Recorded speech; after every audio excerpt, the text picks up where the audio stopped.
কিরে রাজ, তোর পরীক্ষার প্রিপারেশন কেমন চলছে? প্রিপারেশন তো চলছে। তুই আমার গার্লফ্রেন্ডের সাথে কথা বলেছিলি? বলেছিলাম ভাই, ওই যেরকম নর্মাল হাই হ্যালো করে ওইটুকানি। Normal hi hello? তুই ওকে বলেছিস আমি 10টা মেয়ের সাথে কথা বলে বেড়াই? দেখ, ওরকম তো ব্যাপার নয়।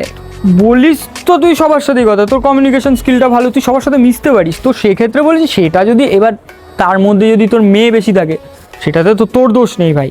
আমি সেটাই বলেছিলাম। তুই ওকে বলেছিস? আমি তোকে বলেছি আমার বাইরে বেরোলে খুব খরচা করায়।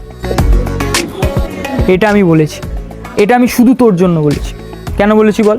এই যে তুই আমাকে নিয়ে বেরাস, তোর খরচা হয়। তুই তোর গার্লফ্রেন্ডকে নিয়ে বেরাস, তাও তোর তো খরচা হয়। আমি তো তোর ফরে কথাটা বললাম, তাই না? আলটিমেটলি তোর ভালো হবে এটার জন্য। আমি তো তুই এটাও বলিসনি যে রাজকে ছাড়া আমার দিকে তাকা। এইটা আমি বলেছি, এইটা আমি বলেছি ভাই। কেন বলেছি বল? আমি বলেছি তার কারণ হচ্ছে, দেখ, তোর কেরিয়ারটা প্রোগ্রেস করছে, তুই একটু মানে আপডেট হচ্ছিস আস্তে আস্তে, তোর লাইফটা আপডেট হচ্ছে। আমাকে দেখতে বলেছি তার কারণ আমার কিছু হচ্ছে না ভাই, আমি যেখানে ছিলাম সেখানেই আছি।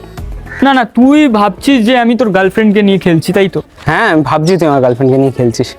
তুই ওকে বলেছিস এভাবে কথা হয় না, সামনাসামনি আয়, বিয়ার খেতে খেতে কথা বলবো। তুই ওকে ওয়েতে ডেকেছিস?